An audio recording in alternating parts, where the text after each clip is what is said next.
Hello, hello, hello, everybody. Ni hao, wode pengyo.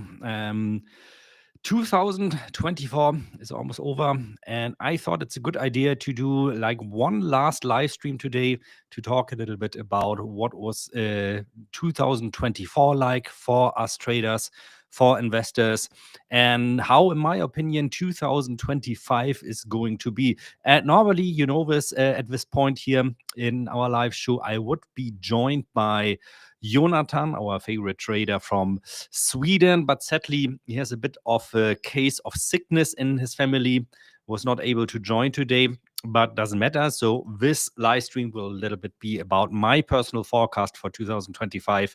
And then in the beginning of January, when we're going to live stream the next time, we have the opportunity to talk with Jonathan about his expectations for 2025. And I would like to start here actually with a little bit of a recap, because I did something like this last year in the beginning of January as well, where I said like, okay, this is my expectation for 2024 actually. And yesterday I sat down for a while and had a look at what I actually said there, and like the headline of that stream that was in January of 2024 was stocks and crypto will be the big winners of 2024. I actually said back then that I expect a target zone for the S&P 500. Here you can see like from January 3rd, 2024, target for the S&P 500 between 4,000 and 5,400 and 5,600 points. Well, we've overshooted that by quite a bit. So the S&P actually went over 6,000. Now, of course, trading a bit lower again than this. And for crypto, for Bitcoin, I had actually three targets. So I said in January, I expect a price for the halving of 2024 between 40 and 58,000 US dollars. Well, in reality, Bitcoin was actually higher for the halving. And my minimum target here for 2024 was $100,000 for Bitcoin. My maximum target here, 160,000 US dollars. So I think the 100,000 we also nailed. Bear in mind, this was forecasted in January of 2024. And now here we are in Bitcoin trading currently at what is 95,400 euro. So we've come back quite a while from the new all-time high at 108,000 US dollars almost that we made a couple of days. Corrected now about 12.2% to be more precise. And if you are following me there on Telegram, on Twitter, on YouTube, wherever, you know that I've talked quite extensively about the dangers that whenever you see the price of Bitcoin deviating away too far from this blue line, which is the 8 weeks moving average, or this red and yellow line, the so-called bull market support bands, consisting of a 20-week moving average and a 21 weeks moving average. This one is the 21 weeks, which is the red one, is an exponential moving average. The 20-week one, the yellow one, a normal moving, simple moving average. And what we see here usually, and the last time we saw that after the first all-time high here before the halving, is whenever the price deviates more than 20% from the blue line, the 8 weeks moving average, there's a quite good chance that Bitcoin will start a corrective mode, get like a volatile sideways move. And I think we have seen this for quite a bit. I mean, I've started talking about this when we were here, because at that point we were like almost 28% away from this moving average. Now things are looking really different, because we are only now about 7%, 6.7% away from this moving average. That doesn't necessarily mean, that first of all has to go all the way down there. It also doesn't necessarily mean that that the price is going to reverse them, because what you usually see, and you can see this, for example, back here in April before the halving quite well, when Bitcoin closes below this 8 weeks moving average, then it has the tendency to go all the way down to the bull market support band. So should this happen, let's say this one is trading here still next week. Should we close below that, there would be a chance that we go all the way back here, let's say to somewhere between 75 and maybe 80,000 US dollars. But this is like short term, of course. So if you are, for example, swing trader, something you might want to be aware of. Long term, of course, if we look here at our logarithmic chart, it doesn't really change the whole picture. Let me just quickly see if I have to move things here a little bit. Yeah, I have to, so you can see better. Because here, long term, what we can expect, if we look here in the past, all the way back to what was the first halving here of 2012, from the point of the halving, Bitcoin needs somewhere around 370 to 550 days to reach the all-time high. And this is, of course, still some way to go. So this could be somewhere here between late April of 2025, beginning of May, and maybe somewhere in October or even early November of 2025, where we reach this all-time, this cycle top, I want to call it. Cycle top meaning that we top out somewhere here at the extended red channel. So if we do that already in April, we would be here somewhere around 200,000 US dollars. If we top out at the larger one here at the top of a red channel, that actually would be somewhere at around 300,000 US dollars. If it takes us until November, probably we would be somewhere around 250 to 360,000 US dollars. Now, I'm not saying this necessarily has to happen, just because things behaved like this in the past doesn't necessarily mean it's going to be the same things happening again. But as traders, investors, these are of course like the patterns we want to look for. We want to have a good educated guess at history repeating itself. And why am I saying this? Because you can see here the bounce back we have seen now from actually the very top here of our green channel is quite normal. So this is something we saw here also to some extent in 2020. This is, if we go a little bit back further, we saw extensively also here 2 times, for example, after the halving of 2016. So there we had actually 2 major corrections before finally going into that frenzy mode. So just because we are now correcting doesn't necessarily mean, the party's already over.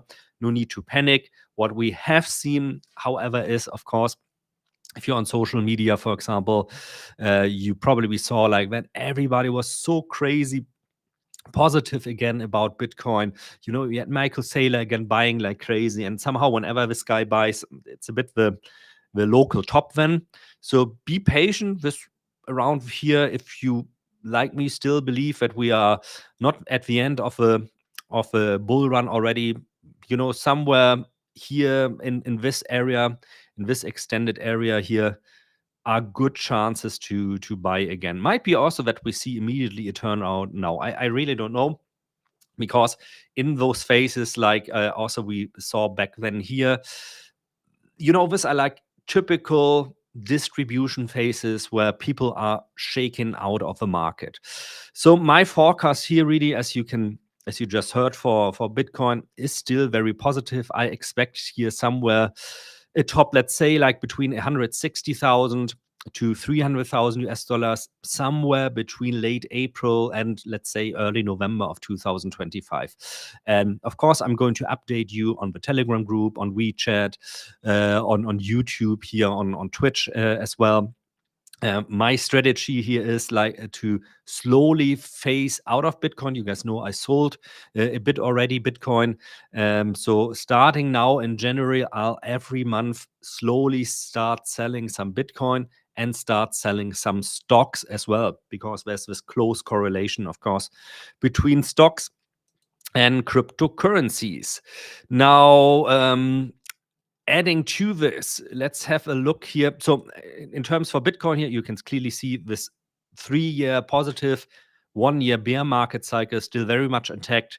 2023 plus 155%, 2024 so far 125%, sorry, 2023 155%, of course. So we are well on track of what we can expect. 2016 we had a year like this, also with 125%.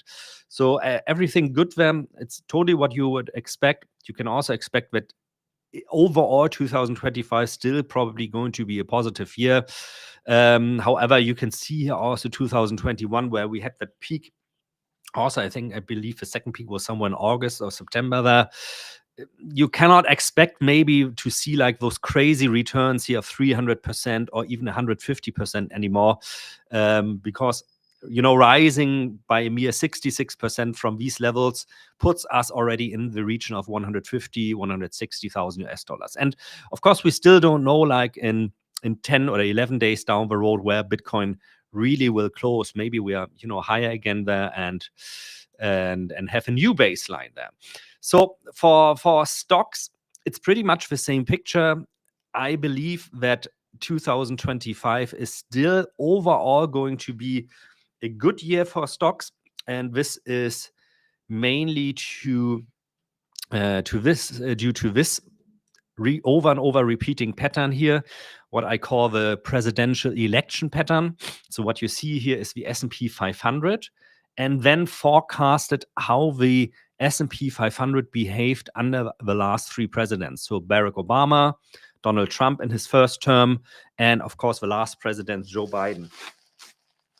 So how the S&P 500 behaved after the election, I should say with more precision here.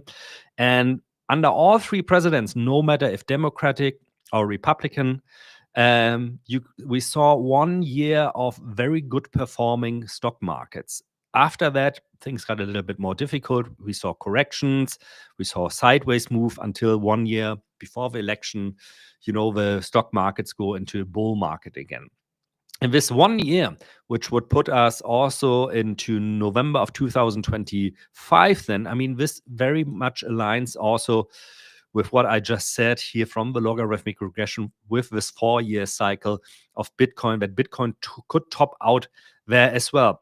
However, once that is done, there are also some pretty severe dangers lurking on the horizon, in my opinion, which I would like to address a bit now.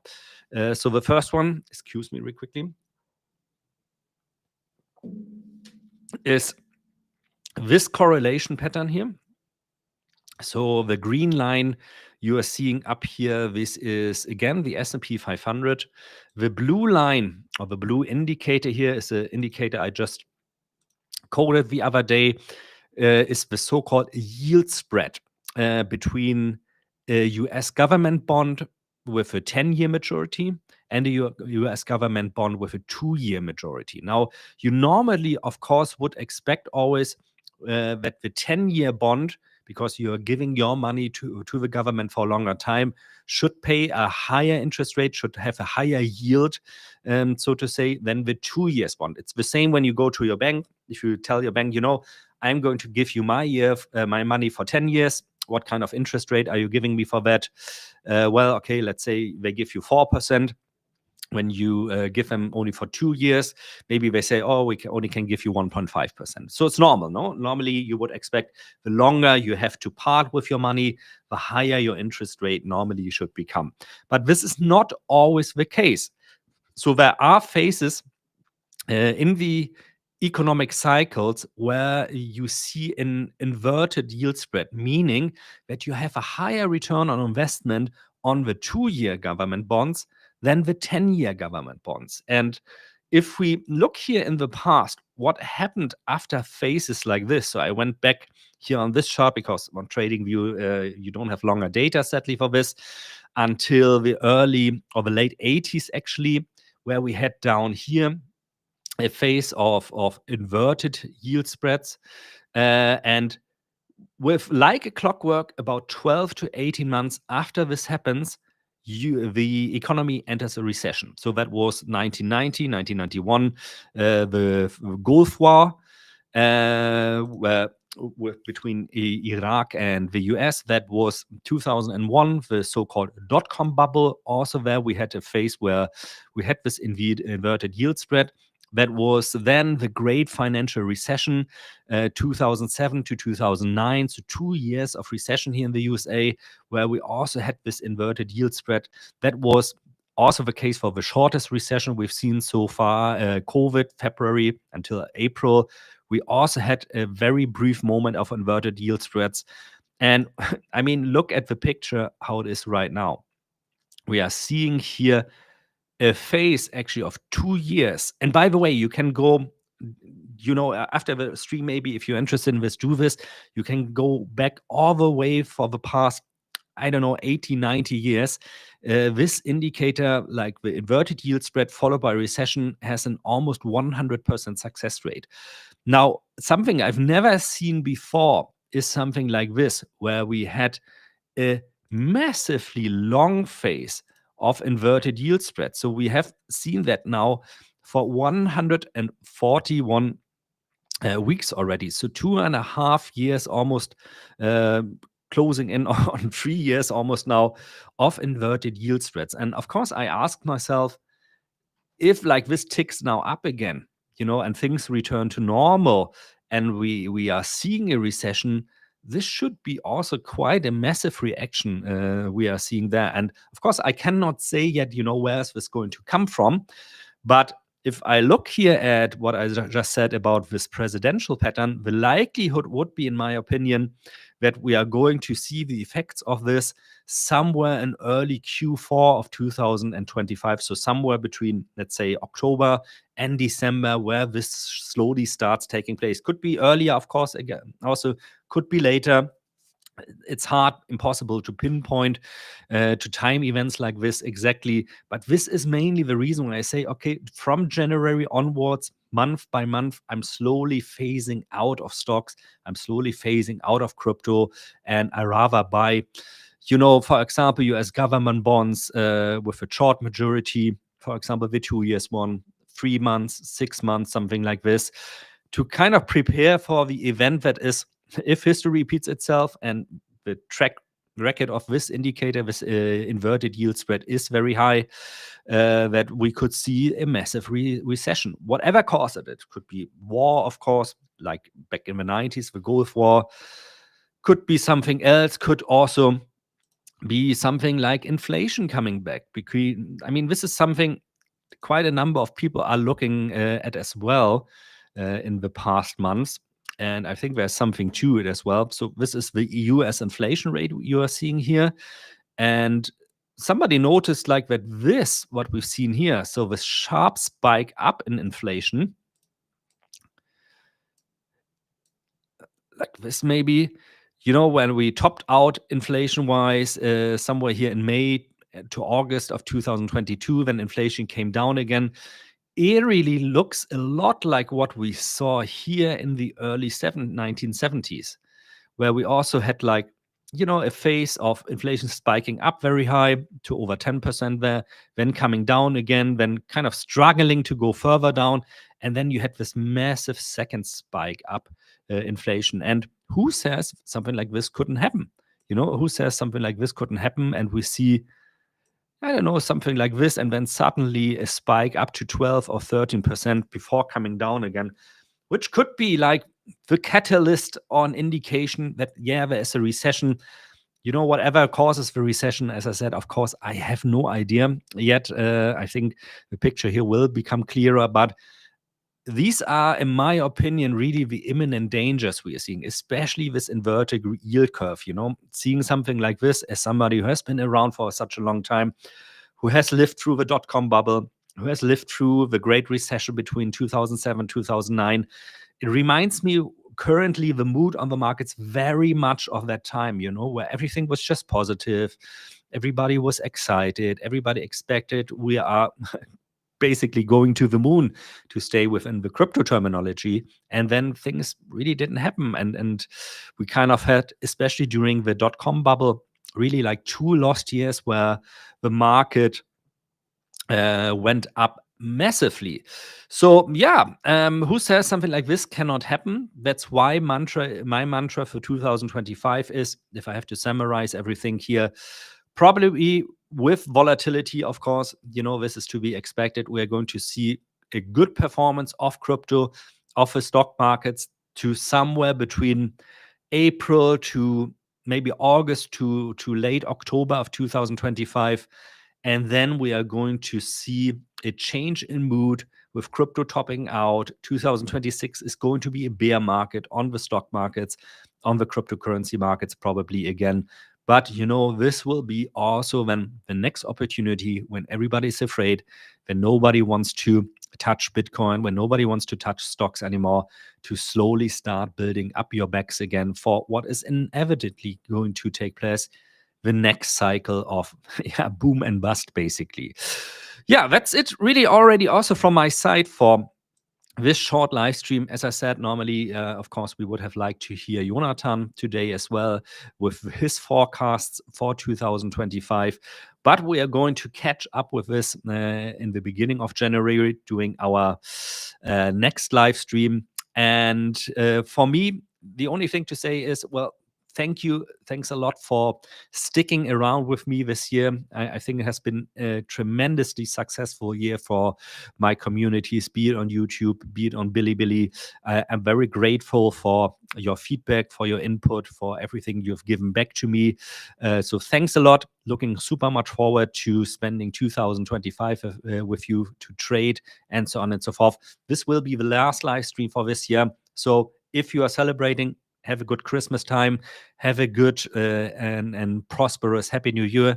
Going to see you again in the beginning of January.